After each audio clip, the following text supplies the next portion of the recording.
देखो, इस सवाल को बनाने के लिए आपको बताया है कि कोई भी जो पावर हो उल्टा सीधा, जैसे 1/2, 1/3, 1/4, इस सबको जेड माना जाता है। तो 1 + 2x² को हम लोग जेड मान लेंगे इस क्वेश्चन में। तो 1 + 2x² को जेड मानेंगे। आप पूछोगे सर क्यों? तो हमने आपको बोला कि उल्टा सीधा जो जिसमें पावर रहे उसको जेड माना जाता है।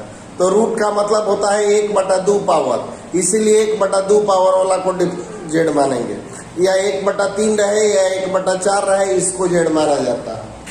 तो जेड बराबर मान लिए 1 + 2x²। अब इसको डिफरेंशिएट करो, 1 का 0, x² का 2x, dz/4x = आ गया dx। अब हम लोग चलेंगे फ्रॉम क्वेश्चन से चलिएगा x जस का तस √z और dx की जगह पर रख दीजिए dz/4x। x कैंसिल हो गया, 1/4 बाहर,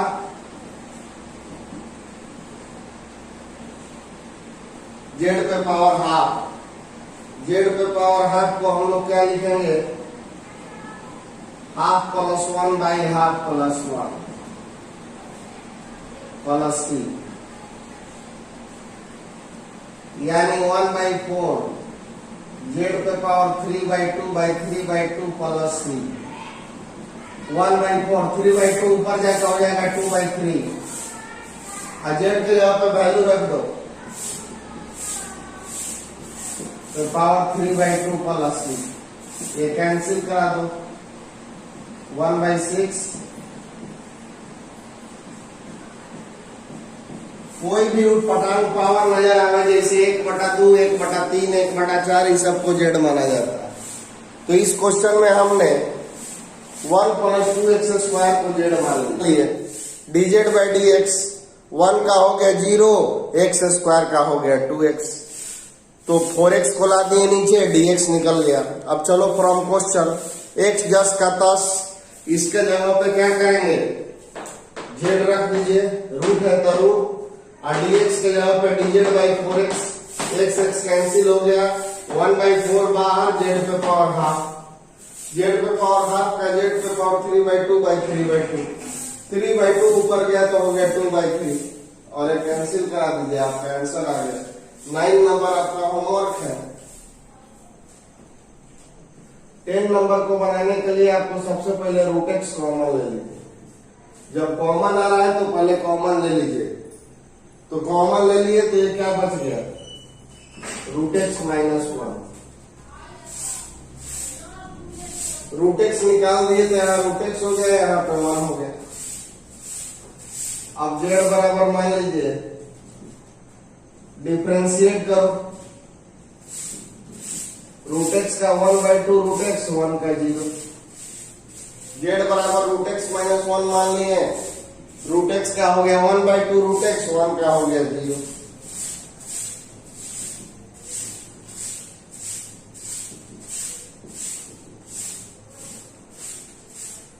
अब आप चलेंगे फ्रॉम क्वेश्चन।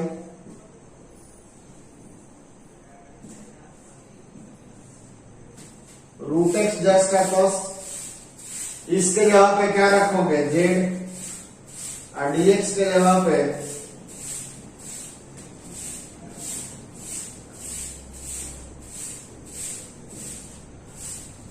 आज z बराबर है √x - 1 dz/dx। √x का हो गया 1/2 √x, 1 का 0, ये इधर चला गया, ये इधर चला गया। अब 1/√x जस का तस, इसके जगह पर रख दिए z, dx का वैल्यू हो गया 2 √x × dz। और √x से √x आपका कैंसिल हो गया, 2 बाहर, 1/z × dz। 1/z का इंटीग्रेशन होता है log mod z + c, और z की जगह पे अंत में वैल्यू रख दीजिए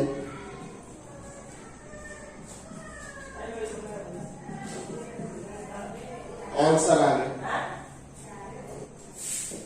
dz बाई dx, x का 1 4 का 0, dz बराबर आ गया dx। फ्रॉम क्वेश्चन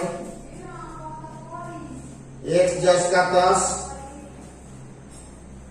dx का तरफ दीजिए dz।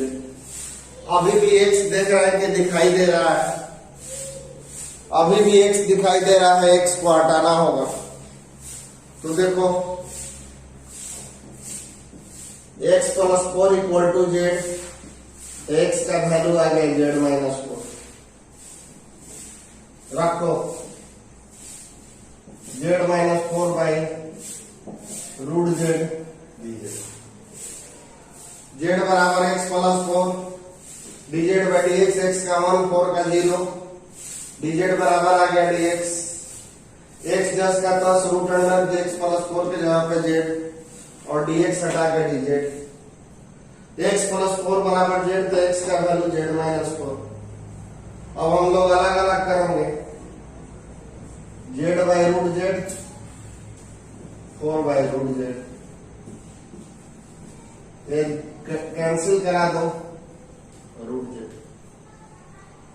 रूट z को हम लोग लिखेंगे z पे पावर हाफ,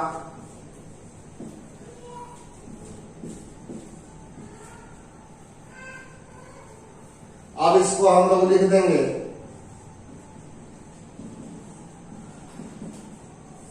z पे पावर हाफ, ऊपर गया तो ये हो गया माइनस हाफ।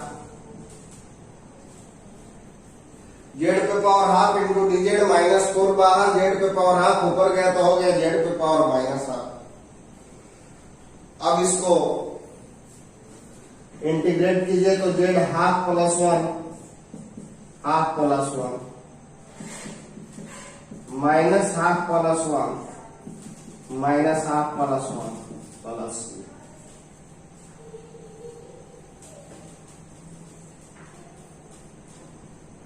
जेड पे पावर 3 बाई 2, 3 बाई 2, जेड पे power half by half plus 3 by 2 ऊपर जाके बन गया 2 बाई 3, जेड पे पावर 3 बाई 2, ये 2 बाई 1 जेड पे पावर हाफ प्लस।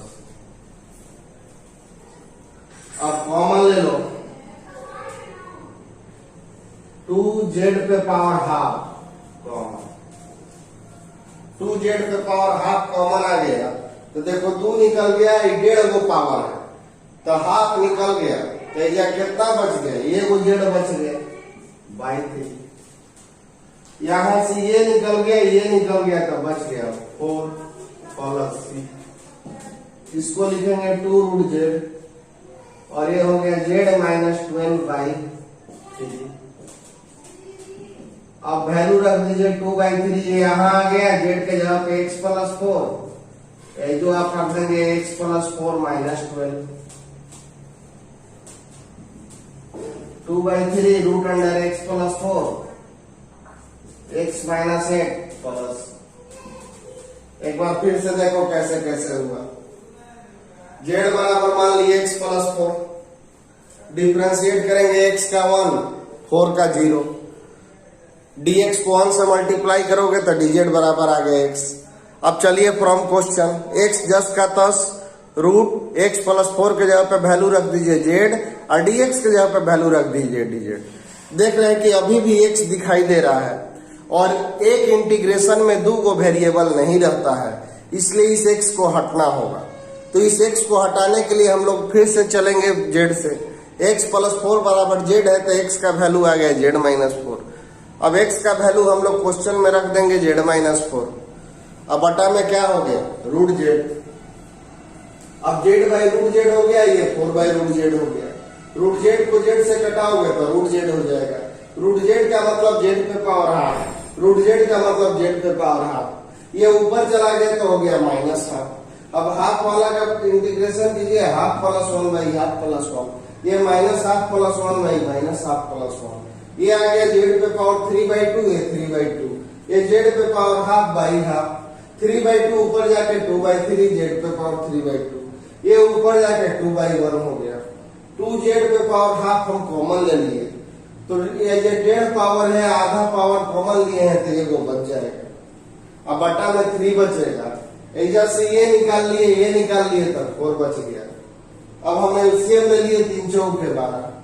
अब ये ला दीजिए साइड में 2/3 जेड की जगह पे x + 4, जेड की जगह पे x + 4, और ये आप घटा दोगे और यही आपका आ गया आंसर। x³ - 1 पे पावर 1/3 x पे पावर 5 इंटू dx, इसका इंटीग्रेशन करना है। x³ - 1 पे पावर 1/3 x पे पावर 5 इंटू dx। देखिए ऐसे क्वेश्चन में आपको बोला गया है कि इसको जेड मानिएगा, तो बार बार बोल रहे हैं कि जिसपे आपको उल्टा सीधा पावर नजर आवे उसको जेड मानिए, जिसपे आपको उल्टा सीधा पावर नजर आवे उसको जेड मानिए। तो जेड बराबर आप मान लोगे x³ - 1, क्योंकि इसके पावर 1/3 है, dz/dx, x³ का 3x² 1 का 0, dz/3x² बराबर dx। अब चलिए आप फ्रॉम क्वेश्चन,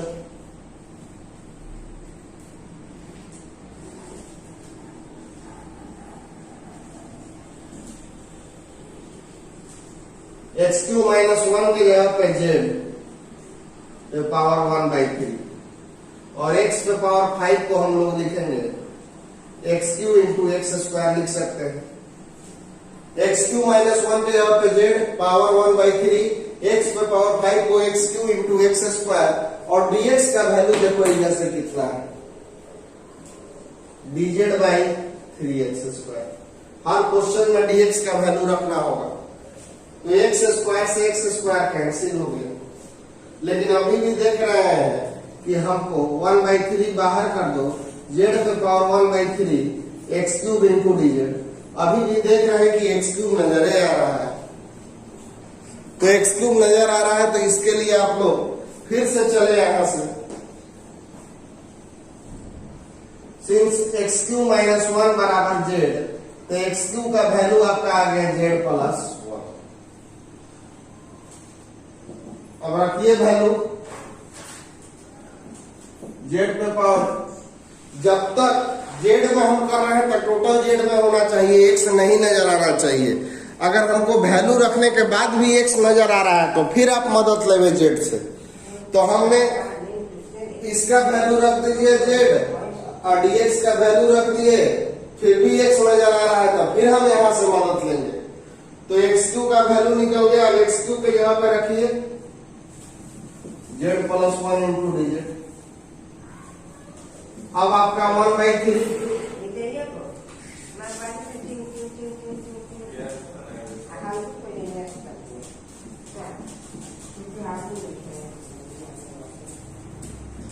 ये आपका आ गया z पे पावर 4/3,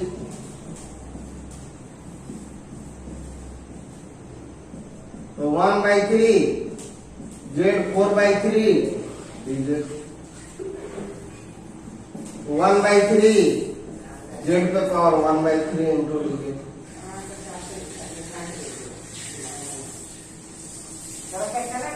उल्टा सीधा पावर वाला को जेड मानिए, तो ये 1/3 है तो इसको हमने जेड माना। x³ का डिफरेंशिएशन 3x² 1 का 0, ये चला गया नीचे, ये चला गया यहाँ।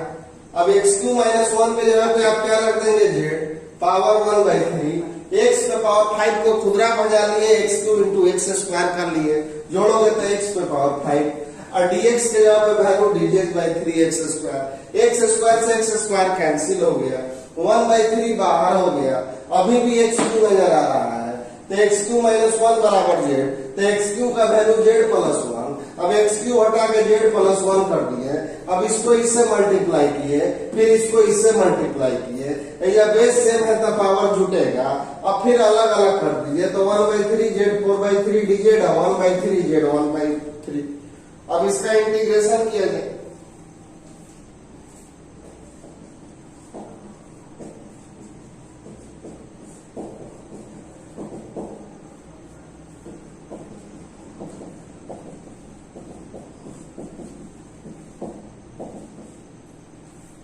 अब देखो बच्चों, ये हो जाएगा 1/3 जेड 7/3, ये 7/3 हो गया, 1/3 जेड 4/3/4/3 प्लस 3 कैंसिल हो गया, 1/7 जेड का वैल्यू रखो, जेड का वैल्यू हो गया x³ - 1 पे पावर 7/3, 1/4 x³ - 1 पे पावर 4/3 प्लस 3 आंसर हो। एजो जेड के जगह पे वैल्यू, एजो जेड के जगह वैल्यू रख दीजिए, आपका आंसर आ गया। तो आप इसको जेड मानिएगा क्योंकि इसका डिफरेंशिएशन में x² है, 2 का 0 है, x2 का डिफरेंशिएशन होता है 3x²। तो जब किसी चीज का डिफरेंशिएशन दिया रहे तो उसको जेड मानेंगे। तो इस क्वेश्चन में आप जेड बराबर 2 प्लस 3x³ मान लीजिएगा, और आगे चल के जेड पे पावर 3 होगा, ऊपर ले जाइएगा तो जेड पे पावर -3, ये आगे चल के इस तरह से बन जाएगा 1/z³। तो ये ऊपर जाएगा तो क्या होगा, जेड पे पावर -3, इसके बाद एक्शन का फार्मूला लगाइएगा। तो ये क्वेश्चन आपको बनाना होगा।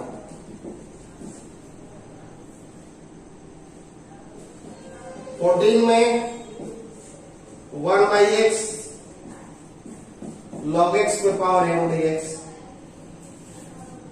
इस क्वेश्चन में किसको जेड मानेंगे, तो हम नजर आ रहा है log x का डिफरेंशिएशन 1/x होता है, तो आप जेड बराबर मान लेंगे log x।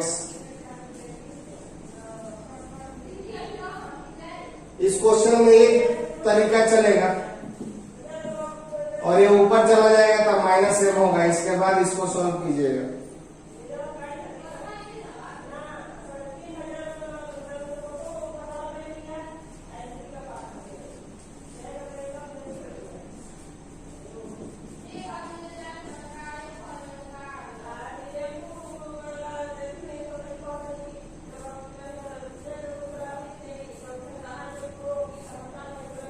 x/9 - 4x² है। इस क्वेश्चन में आप जेड को क्या मान लेंगे, क्योंकि x² का डिफरेंशिएशन x होता है, तो ये भी क्वेश्चन आपको बन जाएगा।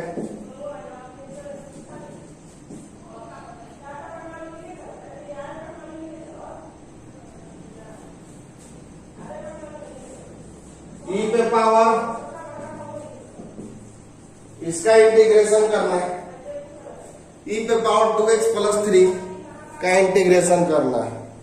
तो e पे पावर 2x + 3 का इंटीग्रेशन होता है e पे पावर 2x + 3 बटा में x का गुणांक 2 प्लस 3, आंसर हो गया। e पे पावर 2x + 3 का इंटीग्रेशन करना है, तो e पे पावर 2x + 3 का e पे पावर 2x + 3 अब बटा में x का गुणांक 2 ले लीजिए, आपका आंसर आ गया।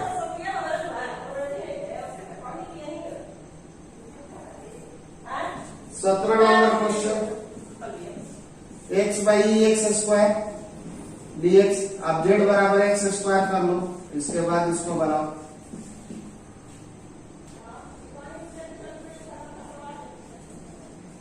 tan इनवर्स x, इस क्वेश्चन में आप z बराबर मानोगे tan इनवर्स, और ये भी क्वेश्चन आपका होमवर्क है।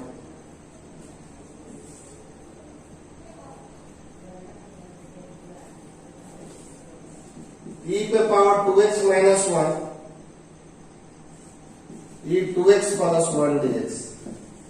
चलिए थोड़ा सा ट्रिकी क्वेश्चन है, e पे पावर 2x - 1 और e पे पावर 2x + 1, ये आपका थोड़ा सा ट्रिकी क्वेश्चन है, ये ट्रिक से बनेगा।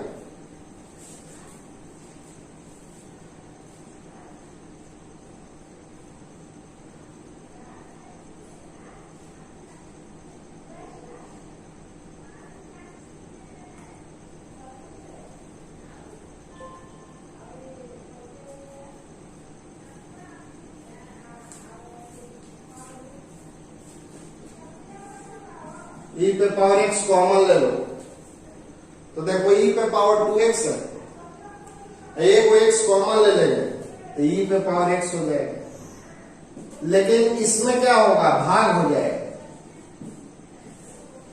e पे पावर x कॉमन लोगे तो e पे पावर 2x है, तो एक वो निकल गया, तो वो बच गया। इसमें है ये नहीं है, और निकाले हैं तो e पे पावर x भाग में चल जाएगा। नीचे भी वैसे ही कीजिए, e पे पावर x कॉमन ले लो तो e पे power x plus 1/x, e पे पावर x कॉमन ले लो, 2 को x है तो 1 हो गया, ये बटा में चला गया। एक जो से e पे पावर x कॉमन लो, 2 को है तो 1 हो गया और इसमें नहीं है तो बटा में चला गया। और ये इससे क्या हो गया, कैंसिल हो गया।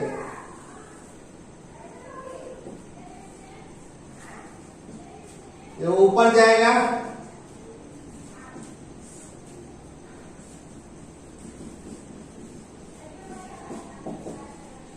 चलो आप इसको नीचे वाला को जेड बनेंगे क्योंकि नीचे वाला का डिफरेंशिएशन ऊपर वाला होता है।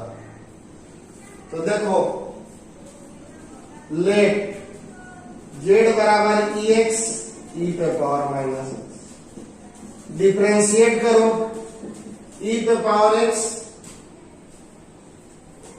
e पे पावर माइनस x इंटू में x का गुणांक देना ना भूले, e पे power minus x into x का गुणांक हो गया -1, e पे पावर x का डिफरेंशिएशन e पे पावर x, e पे पावर माइनस x का e पे पावर माइनस x, x का गुणांक -1। तो देखो dz बराबर आ गया EX माइनस e पे power minus x into dx, ये चला गया इधर, ये इससे गुना होगा। अब चलिए आप फ्रॉम इक्वेशन 1 ये पूरा हटाओ, पूरा हटा के इसके जगह पे क्या रख दोगे, dz/z यानी 1/z इंटू dz। 1/z का होता है log mod z plus c और z के जगह पे वैल्यू रख दीजिए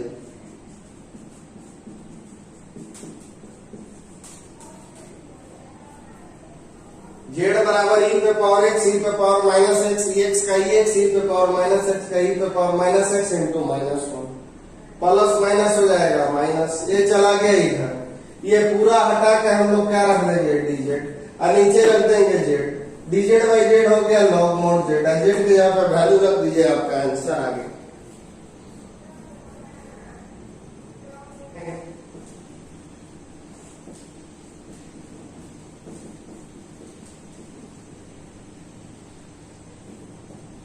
ये उसी तरह का क्वेश्चन है, z बराबर इसमें डायरेक्ट मानना होगा इसको।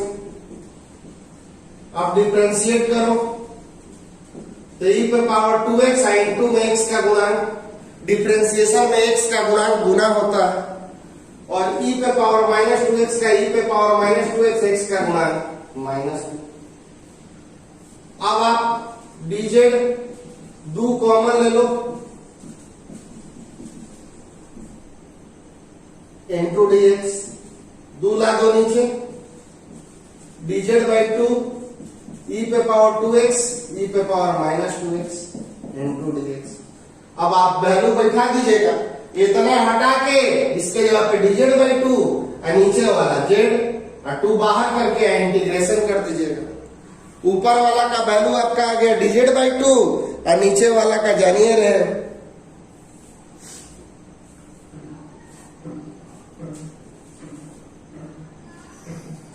21 tan square 2x minus 3dx।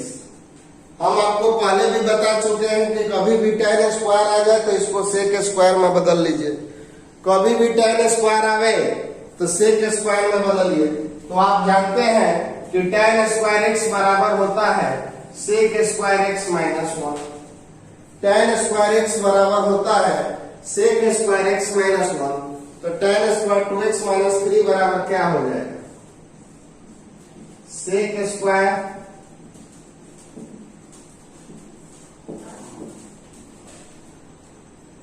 tan square x बराबर होता है sec स्क्वायर x माइनस 1। तो tan स्क्वायर 2x माइनस 3 बराबर हो गया sec square 2x minus 3।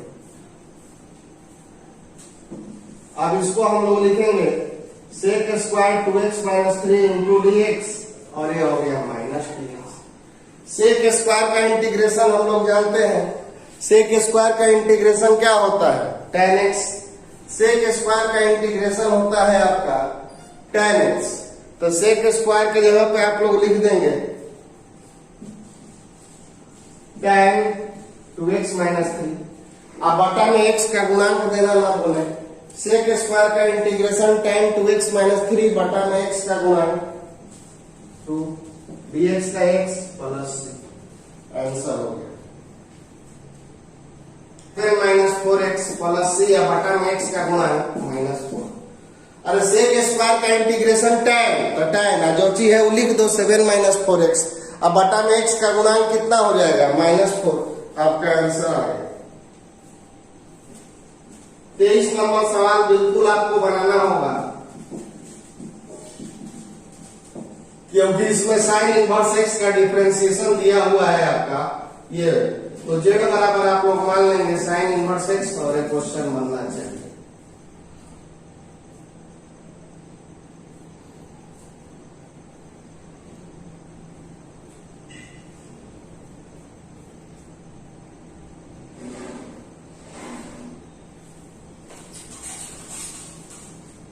Minus 3 sin x, 6 cos x, 4 sin x।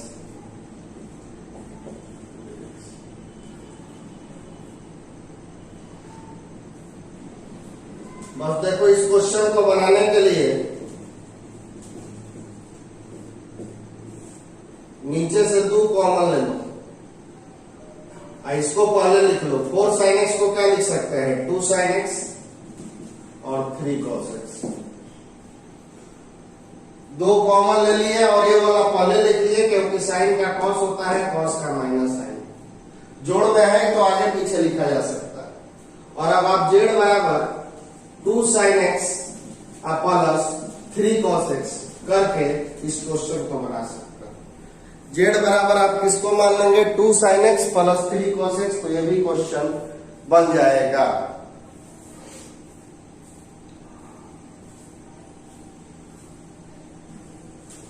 पच्चीस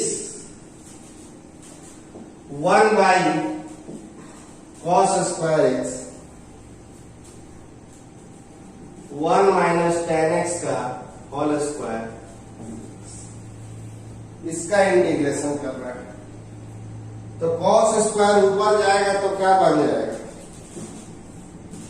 sec square x dx 1 minus tan x का whole square. cos square ऊपर गया तो हो गया sec square.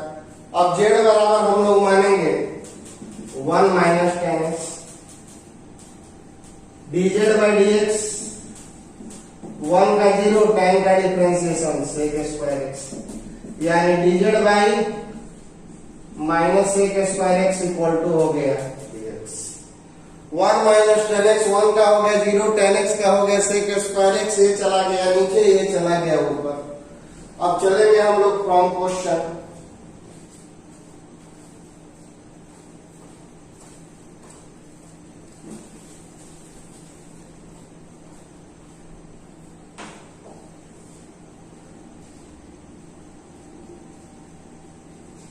sec square x 1 minus tan x का z स्क्वायर और dx के जगह पे हो गया dz by minus sec square, इससे कैंसिल हो गया। माइनस बाहर, z पे power minus 2 into dz, z पे पावर माइनस 2 का होगा minus 2 plus 1 by minus 2 plus 1 plus c, यानी आपका माइनस 1 z पे power minus 1 by minus 1 plus c, या माइनस माइनस क्या हो जाएगा plus z minus 1 plus c। z minus 1 को हम 1 बाई z प्लस c लिख सकते हैं। z ऊपर गया तो z पे पावर माइनस 2 हो गया, z पे पावर माइनस 2 को minus 2 plus 1 by minus 2 plus 1, ये माइनस माइनस मल्टीप्लाई किए तो ये हो गया प्लस, z पे पावर माइनस 1 को लिखेंगे 1 बाई z प्लस c, और z के जगह पे वैल्यू रख दो 1 minus tan x plus c, यही आंसर हो जाएगा। z के जगह पे वैल्यू रख दिए 1 minus tan x। cos square को ऊपर भेज दिए 1 माइनस tan x। हम जानते हैं कि tan का डिफरेंशिएशन sec स्क्वायर होता है, तो 1 माइनस tan x बराबर z 1 का 0 tan का sec स्क्वायर, ये चला गया नीचे। अब चलो यहां से सेक स्क्वायर एक्स 10 का 10, इसके हटा के जेड पावर 2 और dx हटा के dz बटा में माइनस सेक स्क्वायर, ये कैंसिल हो गया, माइनस बाहर हो गया।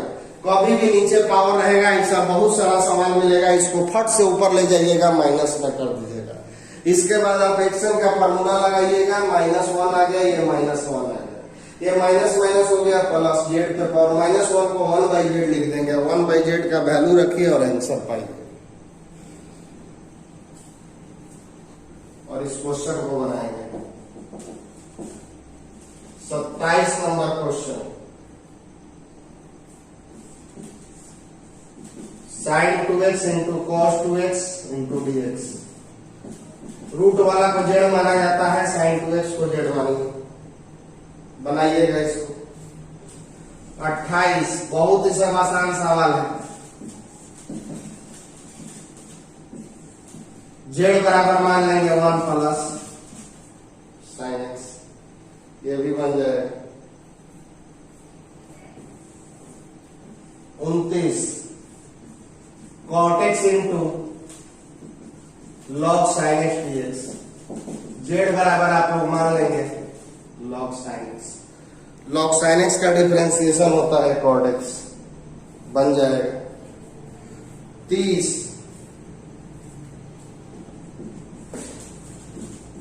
sin x by 1 plus Z बराबर मान लेंगे 1 plus cos x। 31 sin x dx 1 plus cos का होल स्क्वायर, तो जेड बराबर मान लेंगे 1 प्लस। ये सब इतना क्वेश्चन आप लोग बना लीजिए, तब अब आगे का क्लास में आपको बताया जाएगा। इतना क्वेश्चन आप बना लें। हाँ, और एक बात, इतना क्वेश्चन सब लोग को बना लेना है। नहीं बनता है तो मेरे व्हाट्सएप पे भेजिए कि सर ये क्वेश्चन नहीं बना, मैं बता दूंगा। और एक बच्चा आप लोग ध्यान नहीं दे रहे हैं मेरे फी के ऊपर, खासकर सीबीएसई के बच्चे, आप लोगों को प्लीज फीस पेड कर दीजिए जो ड्यूज है। कहीं भी पढ़ाई कीजिए तो पैसा दे के कीजिए तो आपको वो लगेगा। ये दिमाग में मत रखिए कि हम इसका गलत फायदा उठा लें, हम मजबूर हैं। इसलिए आप लोग से रिक्वेस्ट है कि जिसका फीस बाकी है फोन करें, हम आपके घर पहुंच जाएंगे। Thank you.